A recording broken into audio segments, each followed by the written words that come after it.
In the depths of a concrete bunker beneath burning Berlin, the most powerful men of the Third Reich faced their final hours. As Soviet artillery shells crashed overhead and American forces closed in from the west, these leaders who had terrorized Europe for over a decade now confronted their own mortality. Some chose to flee in desperate attempts to escape justice. Others remained defiant until the very end, and a few made decisions that would shock even their closest allies. What happened in those final 24 hours reveals the true character of men who had wielded absolute power over millions of lives. This is the story of how the Nazi leadership met their end.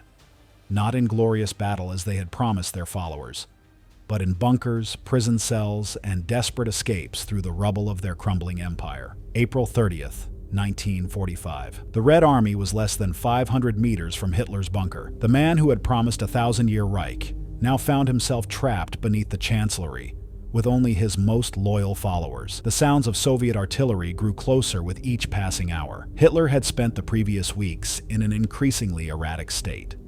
His hands trembled uncontrollably, his left arm shook, and his once commanding presence had deteriorated into that of a broken old man. Yet even in these final hours, he maintained the delusion that somehow victory was still possible. At around 2:30 in the afternoon, Hitler retreated to his private study with Eva Braun, whom he had married just hours earlier in a brief ceremony. His adjutant later described hearing a single gunshot echo through the bunker's corridors. When staff members entered the room, they found Hitler had taken his own life with a pistol shot to the right temple, while Eva had consumed a cyanide capsule. The scene that followed was surreal. Joseph Goebbels, Hitler's propaganda minister, stood over the bodies and declared that he too would not survive the Reich's collapse. Martin Bormann, Hitler's deputy and gatekeeper, immediately began destroying documents and planning his own escape. The man who had controlled access to Hitler for years now faced the reality that his power meant nothing. Hitler's bodyguard and driver carried the bodies up 4 flights of stairs to the Chancellery garden. There, in a shell crater, they doused the corpses with gasoline and set them ablaze. The acrid smoke rose above the bunker as Soviet shells continued to rain down on the capital. But Hitler's death was only the beginning of a day that would see the collapse of the entire Nazi hierarchy. In bunkers and hideouts across Germany, other leaders were making their own final decisions. Joseph Goebbels had been Hitler's most loyal follower for over 2 decades. As the Reich's propaganda minister, he had crafted the narrative that convinced millions of Germans to follow the Nazi cause. Now, in the bunker beneath Berlin, he faced a choice that would define his final hours. Unlike other Nazi leaders who fled or attempted to negotiate, Goebbels remained absolutely committed to the Nazi ideology until the very end. He had moved his entire family into the bunker complex, bringing his wife Magda and their 6 young children into the underground fortress. On the evening of April 30th, just hours after Hitler's death, Goebbels dictated his final diary entry. He expressed no regret for the war, no sorrow for the millions who had died, and no concern for Germany's future. Instead, he declared that he considered it an honor to die alongside his Führer. Magda Goebbels made a decision that would haunt historians for decades. She sedated her 6 children, aged between 4 and 12, and then administered fatal doses of cyanide to each of them as they lay unconscious in their bunker beds. The children, Helga, Hilda, Helmut, Holda, Hedda, and Haida, died without understanding what was happening to them. The following evening, May 1st, Joseph and Magda Goebbels climbed the stairs to the Chancellery garden. There, Magda bit down on a cyanide capsule while Goebbels shot himself with his service pistol. Their bodies were found by Soviet soldiers the next day, burned beyond recognition. The man who had promised Germans that total war would lead to total victory had instead led his own family to total destruction. But while Goebbels chose to die with his convictions intact, other Nazi leaders were already planning very different fates for themselves. Heinrich Himmler, the architect of the Holocaust and leader of the SS, had spent months secretly attempting to negotiate peace with the Western Allies. By April 1945, he believed he could position himself as Germany's new leader and broker a separate peace deal that would save both his life and his position. Himmler's final 24 hours began on May 21st, 1945, not in a bunker or a battlefield, but at a British checkpoint near Bremerwörde. He had been masquerading as a discharged Wehrmacht soldier named Heinrich Heisinger, complete with forged papers and an eye patch to disguise his appearance. For 3 weeks, Himmler had been moving through the British-occupied zone with a small group of loyal followers. He carried fake identification documents and had even shaved off his distinctive mustache. The man who had once commanded millions of SS officers was now reduced to sleeping in barns and abandoned buildings. But Himmler's disguise was not perfect. British intelligence officers had been trained to look for specific Nazi leaders, and something about the nervous prisoner aroused suspicion. When questioned more thoroughly, Himmler's knowledge of military procedures seemed too detailed for an ordinary soldier. On the afternoon of May 23rd, British officers brought Himmler to an interrogation facility. Faced with increasingly probing questions, the former Reichsführer SS made a fatal miscalculation. He revealed his true identity, apparently believing that his attempts to negotiate peace would earn him better treatment from his captors. The British officers were shocked. They had captured one of the most wanted war criminals in history, almost by accident. Himmler was immediately subjected to a thorough body search, during which guards discovered he had concealed a small glass vial in his mouth. As British soldiers attempted to examine the vial more closely, Himmler bit down hard, crushing the cyanide capsule with his teeth. Within minutes, the man responsible for organizing the systematic murder of millions was dead, denying the Allies the opportunity to put him on trial. Himmler's death represented more than just the end of one man's life. It symbolized the cowardice of a regime that had terrorized Europe, but could not face the consequences of its action. Yet even as Himmler lay dead in British custody, other Nazi leaders were still fighting for their lives in the chaos of defeated Germany. Rudolf Hess had been Hitler's deputy and designated successor until his bizarre solo flight to Scotland in 1941. By 1945, he sat in a British prison, seemingly removed from the final collapse of the Nazi regime. Yet his final 24 hours would prove to be among the most peculiar of any Nazi leader. Hess had spent 4 years in British captivity, during which time he had alternated between periods of apparent mental illness and moments of startling clarity. British psychiatrists could never determine whether his erratic behavior was genuine or an elaborate performance designed to avoid responsibility for his crimes. On the morning of August 17, 1987, more than 4 decades after the war's end, the 93-year-old Hess was found in a small garden house in Spandau prison, where he had been the sole remaining prisoner for over 20 years. The circumstances of his death would generate conspiracy theories that persist to this day. Prison guards discovered Hess hanging from an electrical cord attached to a window latch. He had apparently fashioned a noose from an extension cord and climbed onto a small chair to carry out his final act. At his feet lay a note that simply read, "Written a few minutes before my death." What made Hess's final day so extraordinary was not just the method of his death, but the timing. He had endured decades of solitary confinement, survived numerous health scares, and repeatedly claimed he was too infirm to harm himself. Yet on this particular morning, he had summoned the strength and determination to end his own life. British authorities immediately launched an investigation. Some questioned whether the elderly Hess could have physically accomplished what appeared to be his own demise. Others pointed to the convenient timing.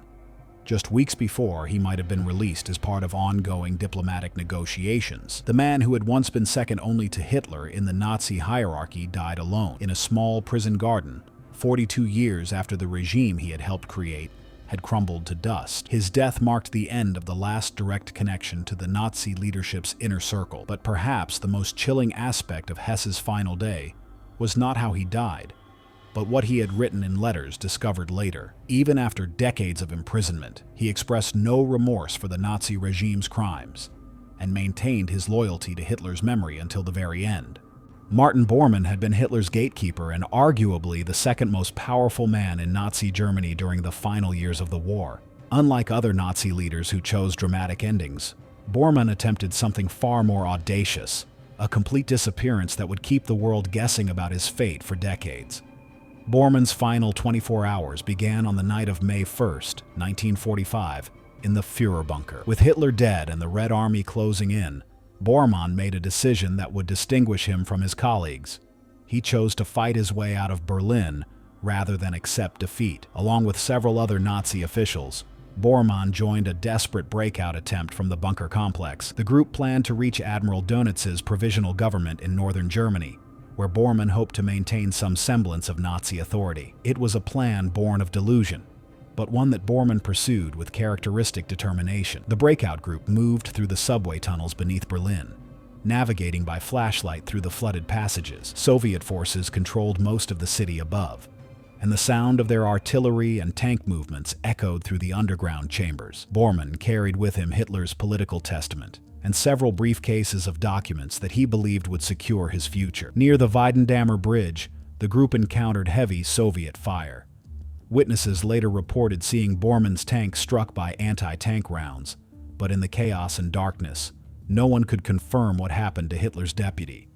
Some claimed they saw him fall. Others insisted he escaped into the night. For decades, Bormann's fate remained one of the greatest mysteries of World War II. Intelligence agencies across the world pursued rumors that he had escaped to South America, where he was living under an assumed identity and helping other Nazi fugitives. The lack of a confirmed death created a legend that would persist for over 30 years. In 1972, construction workers in Berlin discovered skeletal remains that were eventually confirmed through dental records to be those of Martin Bormann.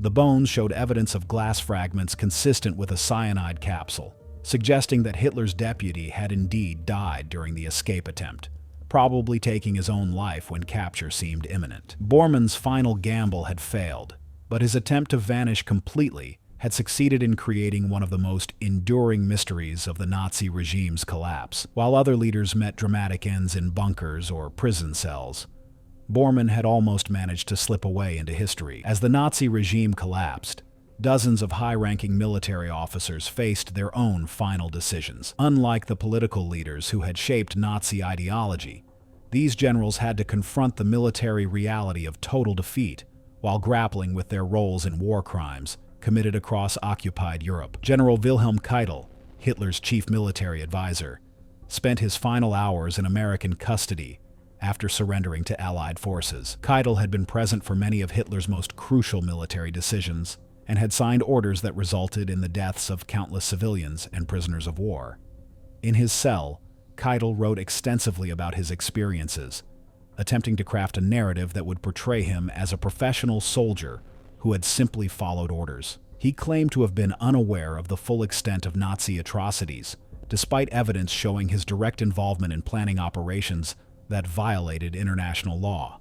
When American guards informed him that he would be transferred to Nuremberg for trial, Keitel's facade of military dignity finally cracked. He broke down and wept, realizing that his years of service to Hitler had led not to glory, but to disgrace and almost certain execution. Meanwhile, General Alfred Jodl, another of Hitler's closest military advisors, faced similar circumstances in Allied custody. Jodl had been responsible for translating Hitler's strategic vision into military orders that were carried out across multiple fronts. Unlike Keitel, Jodl maintained his composure during interrogation, insisting that he had acted according to the accepted rules of warfare. However, documents captured by Allied forces clearly showed his involvement in planning operations that targeted civilian populations and violated the Geneva Conventions. Both generals would eventually be tried at Nuremberg, where they attempted to distance themselves from the Nazi regime's crimes while maintaining their loyalty to what they called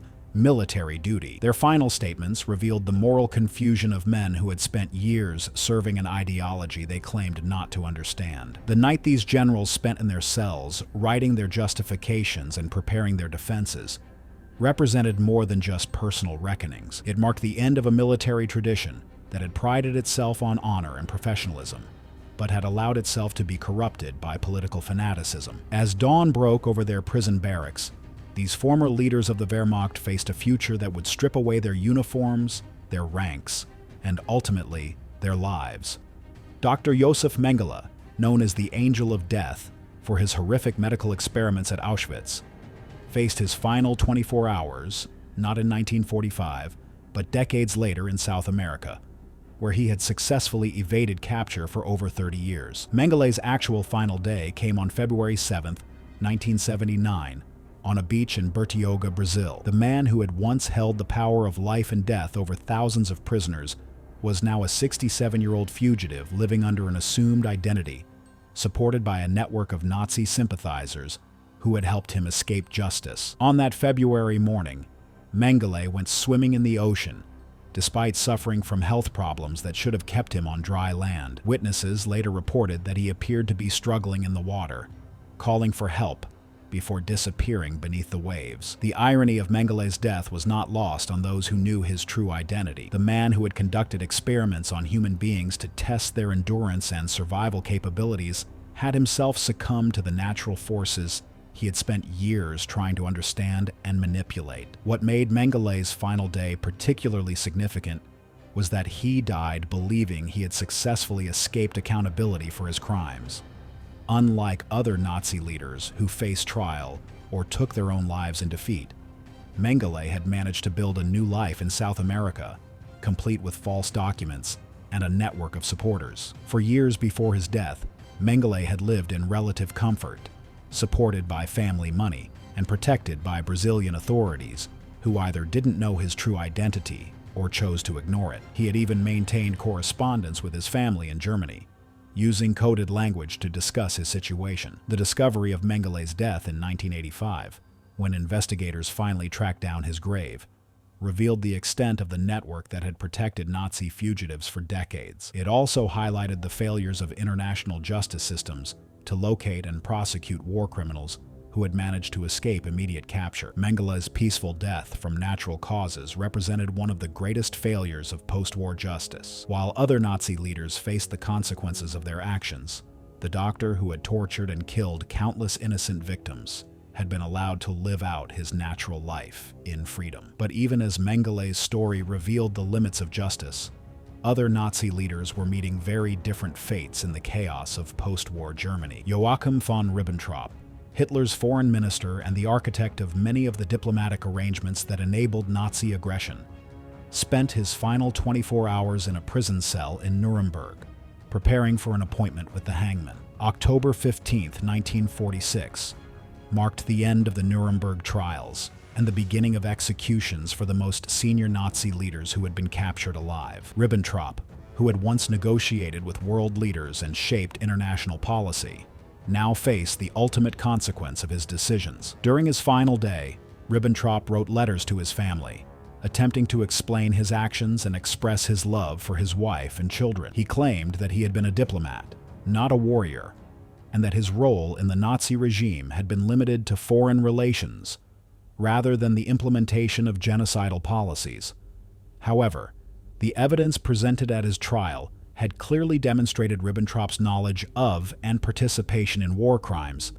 He had negotiated agreements that facilitated the deportation of Jews from Allied countries, and he had been present at meetings where the final solution was discussed and planned. As the day progressed, Ribbentrop met with a Protestant chaplain who offered him spiritual counsel. The former foreign minister expressed confusion about how his diplomatic career had led to such a dramatic end, claiming that he had always believed he was serving Germany's interests rather than participating in criminal activities. At 1:11 a.m. on October 16, 1946, Ribbentrop was led to the gallows in the gymnasium of Nuremberg prison. His final words were reported to be a statement of loyalty to Germany and a prayer for peace. The execution was carried out efficiently, and within minutes, one of the key architects of Nazi foreign policy was dead. Ribbentrop's execution represented more than just the end of one man's life. It marked the international community's determination to hold leaders accountable for crimes against humanity, establishing precedents that would influence international law for decades to come. The former ambassador who had once walked the halls of power in Berlin, Rome, and Tokyo now hung lifeless in a converted gymnasium, his diplomatic immunity forever revoked by the judgment of history. Yet even as justice was served on some Nazi leaders, others continued to evade capture, living secret lives in countries around the world. Adolf Eichmann, the bureaucrat who organized the logistics of the Holocaust, lived in hiding for 15 years before his final 24 hours arrived in an Israeli prison cell on May 31st, 1962. Eichmann had managed to escape to Argentina after the war, where he lived under the name Ricardo Clement and worked various jobs while raising a family. His careful anonymity was shattered in 1960 when Israeli Mossad agents tracked him down and kidnapped him from a Buenos Aires street corner. During his trial in Jerusalem, Eichmann presented himself as a minor functionary who had simply followed orders. He claimed that he was merely a transportation specialist who had no knowledge of what happened to the Jews he helped deport to concentration camps across Europe. However, the evidence against Eichmann was overwhelming. Witnesses testified about his personal involvement in planning deportations, his presence at meetings where genocidal policies were discussed, and his enthusiastic participation in what he had once called the final solution to the Jewish question. On his final day, Eichmann was visited by a Protestant minister who offered him the opportunity to repent for his crimes. According to the minister's later testimony, Eichmann showed no remorse and continued to insist that he had been following legal orders from his superiors. Eichmann spent his last hours writing additional appeals and letters to his family. He maintained his innocence until the end, claiming that he was being executed for crimes he had not committed and for following orders that were legal under German law at the time. At midnight on June 1st, 1962, Eichmann was taken from his cell to the execution chamber. His final statement was brief and unrepentant. He declared that he did not believe in an afterlife, but that if there was one, he would not need to ask for forgiveness because he had not committed any crimes deserving of death. The execution was carried out by hanging, and Eichmann's body was cremated immediately afterward. His ashes were scattered in international waters, ensuring that no shrine could be created to memorialize the man who had helped orchestrate the murder of millions of innocent people. Eichmann's death marked a significant moment in the pursuit of Nazi war criminals.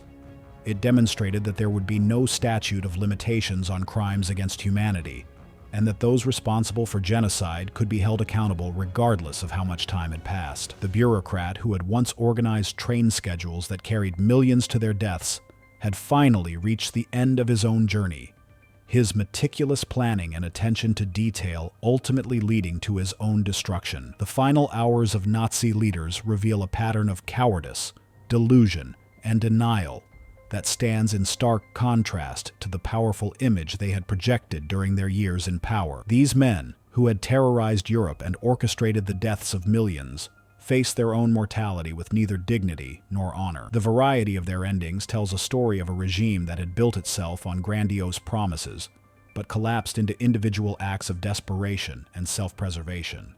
Hitler, who had promised his followers that he would fight to the last breath, instead chose to end his life in a concrete bunker while his capital burned above him. Goebbels, who had urged Germans to embrace total war, made the ultimate expression of his fanaticism by destroying his own family, rather than face a world without Nazi ideology.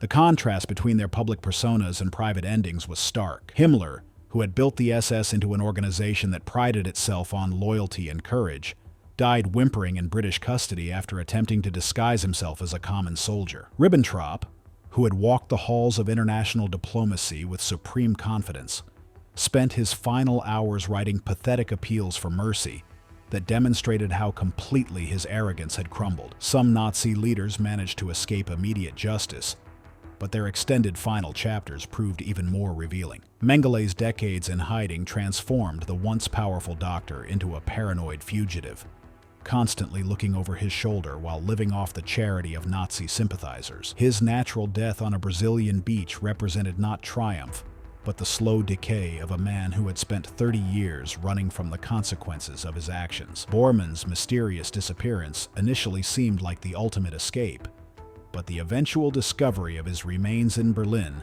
demonstrated that even the most cunning Nazi officials could not outrun the chaos they had created. His attempt to vanish into history had failed, leaving him buried in the rubble of the city he had helped destroy. The psychological state of these leaders during their final hours was consistently marked by an inability to accept responsibility for their actions. Even when confronted with overwhelming evidence of their crimes, they retreated into explanations that portrayed them as victims of circumstances beyond their control. This psychological pattern extended beyond individual denial to represent a complete moral bankruptcy that had characterized the Nazi movement from its beginning. The international response to these final hours varied significantly, depending on how each leader met his end. Those who escaped immediate capture, like Mengele and initially Eichmann, became symbols of the need for persistent international cooperation in pursuing war criminals. Their cases led to the establishment of organizations dedicated to Nazi hunting, and the development of international legal frameworks that could pursue criminals across borders and decades. The trials of captured Nazi leaders established crucial precedents in international law. The Nuremberg trials created the legal concept of crimes against humanity and demonstrated that individuals could be held responsible for state-sponsored atrocities, regardless of their official positions or claims of following orders. These proceedings influenced the development of modern international criminal courts and established principles that continue to guide prosecution of war criminals today. The documentation of these final hours served multiple purposes beyond historical record-keeping. For survivors of Nazi persecution, seeing their tormentors face justice provided a measure of closure, though many noted that no punishment could truly balance the scales of justice given the magnitude of Nazi crimes. For the international community, these endings demonstrated both the possibility of holding powerful individuals accountable and the importance of maintaining vigilance against similar movements. The physical locations where these final hours unfolded have themselves become part of the historical narrative. The site of Hitler's bunker in Berlin was deliberately destroyed and paved over, preventing it from becoming a pilgrimage destination for Nazi sympathizers. The Nuremberg courthouse, where major war criminals were tried, has been preserved as a monument to international justice. Spandau prison, where Rudolf Hess spent his final decades, was demolished immediately after his death to prevent it from becoming a shrine. The contrast between the Nazi leaders' promised glorious deaths in battle and their actual pathetic endings became a powerful symbol of the regime's ultimate fraudulence. They had promised their followers that dying for the Nazi cause would lead to eternal glory. Yet when their own time came, they chose escape, denial, or personal survival over the martyrdom they had preached to others. The pursuit of Nazi war criminals continued for decades after the war's end, with investigators tracking down fugitives well into the 21st century. Each capture and trial reinforced the principle that there could be no statute of limitations on crimes against humanity. The persistence of these efforts sent a clear message to potential perpetrators of genocide that time would not provide sanctuary from justice.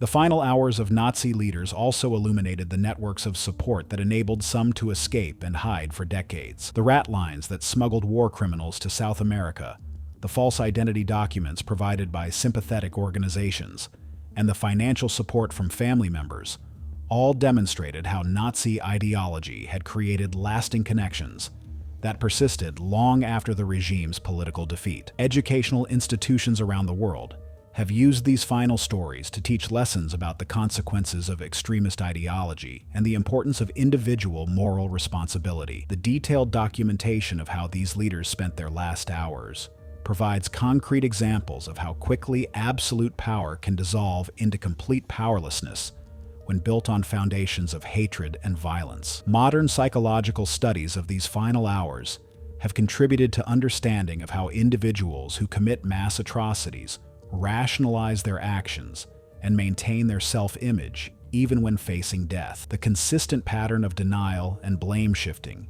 observed among Nazi leaders has informed research into the psychology of perpetrators and helped develop strategies for preventing similar movements from gaining power. The legacy of these final hours extends beyond historical education to contemporary discussions about justice, accountability, and the international community's responsibility to prevent genocide. The precedents established through the pursuit and prosecution of Nazi war criminals continue to influence how modern international courts approach cases involving crimes against humanity. The religious dimension of these final hours also proved significant. Many Nazi leaders had claimed to be defending Christian civilization, yet when offered spiritual counsel in their final moments, most showed no genuine faith or capacity for repentance. Their rejection of religious comfort revealed the spiritual emptiness that had characterized their entire movement, despite their appeals to traditional values. The medical and psychological examinations conducted on captured Nazi leaders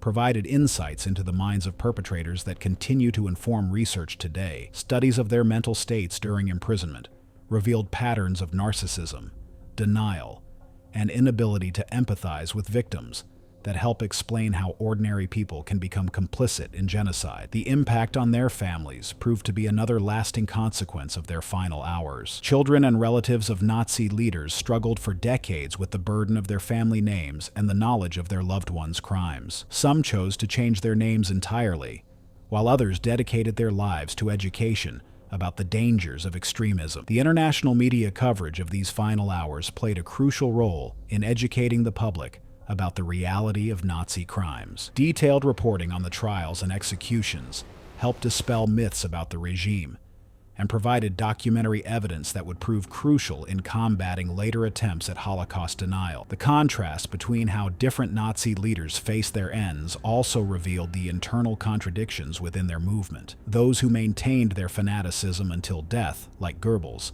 demonstrated the extreme nature of their commitment to destroy. The bunkers where some of these leaders spent their final hours have been destroyed or converted into museums that educate visitors about the dangers of extremist ideology. The prison cells where others awaited execution have become monuments to the pursuit of justice, reminding visitors that even the most powerful individuals can be held accountable for their crimes.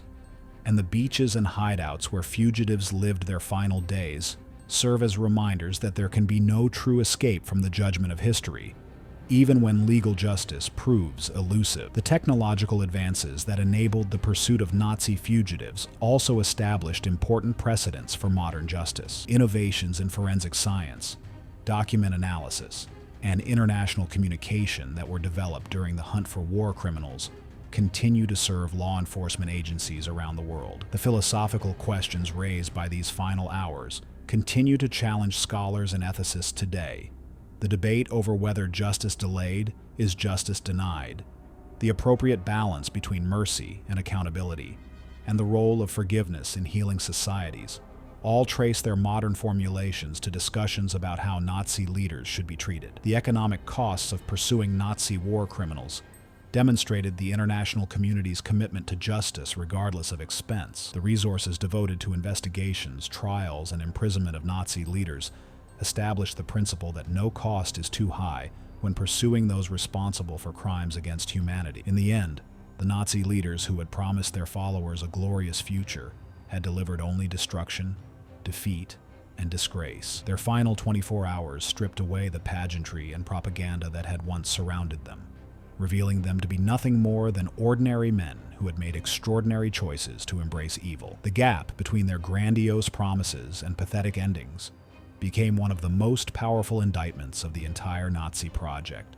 The legacy of their final hours continues to inform our understanding of how civilized societies can prevent the rise of similar movements and ensure that those who commit crimes against humanity will always be held accountable for their action. These stories serve as both historical record and moral instruction, demonstrating that no amount of power or propaganda can ultimately protect those who choose to build their authority on the suffering of others. The enduring impact of documenting these final hours lies not just in their historical value, but in their continued relevance to contemporary struggles against authoritarianism and genocide. As new threats emerge around the world, the lessons learned from how Nazi leaders met their ends continue to guide international efforts to promote justice and human rights. If you enjoyed this video, please like and subscribe to our channel so you never miss out on more history documentaries.